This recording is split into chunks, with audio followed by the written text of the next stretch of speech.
Welcome to the AI-powered reader, your shortcut to unlocking the world's best books. Get ready to absorb key insights, understand core concepts, and expand your knowledge all in a fraction of the time. Let's dive in. For more than 100 years, there's been this quiet, nonstop war for control of what is really the world's most important piece of real estate. Now, this is a struggle that shaped the world wars, it defined the Cold War, and according to historian Hal Brands in his book The Eurasian Century, it is roaring back to life. So today, we're going to break down why the fate of this one single landmass is set to determine the entire future of global power. So, how are we going to do this? Well, first, we're going to look at why this massive landmass is called the fulcrum of the world. Then, we'll get into the map of power itself, using the classic theories that strategists have been leaning on for generations. From there, we'll pull out 3 huge lessons from a century of conflict, look at some of the hard truths and the dark side of thinking this way, and then finally, we'll connect it all to the headlines you're seeing right now. Let's dive in. All right, so what is this struggle really about?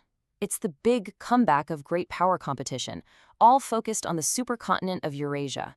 And you gotta understand, this is not some dusty old historical debate, no way. This is the central conflict of the 21st century, playing out everywhere from the war in Ukraine to the rising tensions over the Taiwan Strait. And if you want to understand just how raw the stakes are, you just have to listen to the language being used. I mean, when Xi Jinping says China's enemies will have their heads bashed bloody, that is more than just talk. Brands argues this is the language of a power that sees the world as a zero-sum game, a direct fight for total dominance over Eurasia. The words are brutal because the ambition is absolute. Okay, so the word Eurasia might sound a little academic, right? But for strategists, it's been a key concept for over a century. They don't see 2 separate continents, they see one single unified battlefield. It's where most of the world's people live, where the biggest resources are, and where the most wealth is concentrated. The book calls it the fulcrum of world order for a reason. Whichever power controls Eurasia can literally tip the entire globe in their favor. So here is the most important point to get. That period of relative peace we all lived through after the Soviet Union fell, Brands says that was a fluke, a historical exception. The normal state of affairs, which we are now getting right back to, is a fierce, high-stakes competition for control over this supercontinent. The quiet holiday from history, it's over. So how in the world do we make sense of this 100-year-long fight? Well, the book takes us back to the classic theories, the very ideas that strategists themselves have been using for generations. And these aren't just ideas in a textbook. They are the actual blueprints for power that are still shaping our world today. So, back at the turn of the 20th century, you had these 2 huge competing ideas about power. On one side, you have Halford Mackinder. He looked at the new power of railways and said, look, the gigantic interior of Eurasia, what he called the heartland, that's the real pivot of world power. If you control that central landmass, you can dominate the globe. But on the other side, you had Alfred Thayer Mahan, who was all about sea power. He saw the ocean not as some big barrier, but as a great highway. He argued that a powerful navy could just blockade and starve out any land power, just like Britain's navy did to Napoleon. It's the classic strategic problem, the elephant versus the whale. But what if they were both kind of missing the most important part of the map? A third thinker, Nicholas Spikeman, came along with this brilliant idea that brought it all together. He argued the real action wasn't in the empty heartland or way out on the high seas. No, it was in the coastal areas where land and sea power smash into each other, the rimland. We're talking about the regions from Western Europe through the Middle East all the way to East Asia. This, he said, is where you find the world's most vibrant economies and all the people. And Spikeman's famous line basically flips Mackinder's old idea on its head. It's not about the empty heartland, it's about the bustling, contested rimland. And this one idea, that controlling these coastal zones is the real prize, is the strategic logic that explains pretty much everything, from World War II and the Cold War right up to today's fights in the South China Sea. Okay, so with that strategic playbook in mind, the book pulls out 3 timeless lessons from the huge struggles of the 20th century. We're talking World War I, World War II, and the Cold War. And these aren't just historical fun facts. They are patterns that keep showing up again and again in the fight for Eurasia. The book really boils down 100 years of war into 3 big lessons. Number 1, geopolitics is always about ideology. Number 2, you can't win alone. Coalitions are absolutely everything. And number 3, technology is always rewriting the rules of the game. So let's break each one down. Okay, this first lesson is so important. These huge wars in Eurasia, they were never just about grabbing land. They were always presented as something bigger. World War I was sold as a fight between autocracy and democracy. World War II was this global battle against the ideology of fascism. And the Cold War was, of course, a 50-year struggle against communism. The book's point is that today is no different. At its core, this is a contest over whether autocracy or democracy is going to write the rules for the future.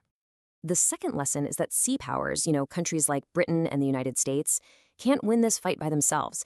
They're just too far away from the main landmass to contain a challenger on their own. They always need strong allies on the continent. In World War I, that was the Triple Entente. In World War II, the Grand Alliance. During the Cold War, it was NATO. And today's autocratic powers know this history just as well, which is exactly why China uses its incredible economic power to try and pry apart the very alliances that are lined up against it. And finally, lesson 3, technology. Every single era of this struggle has been completely upended by new tech. First, railroads gave land power this huge advantage. Then, aircraft carriers and long-range bombers let sea powers project force deep into a continent.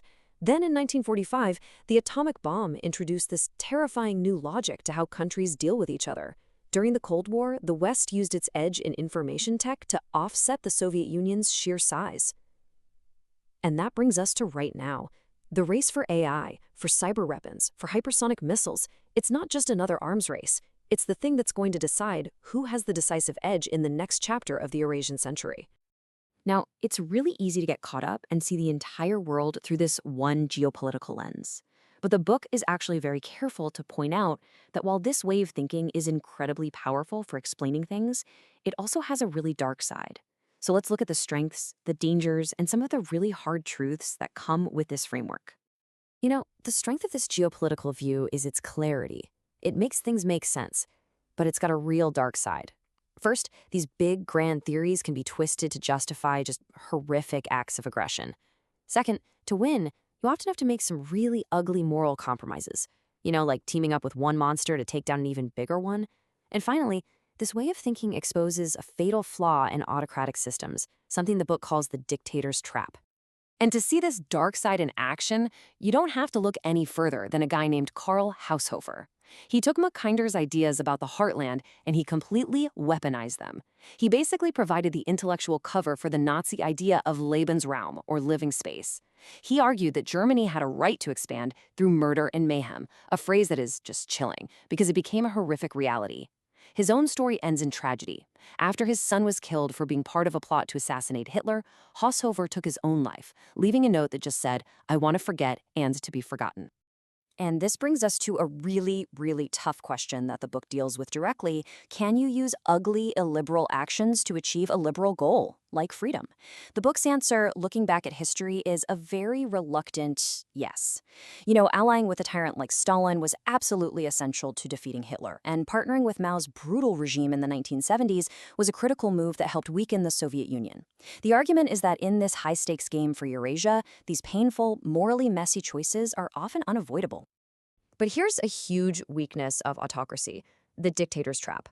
The book makes the case that leaders who surround themselves with yes men, who crush anyone who disagrees with them, and who never have to answer for their mistakes, they tend to make catastrophic errors. They literally lose the ability to see the world as it really is.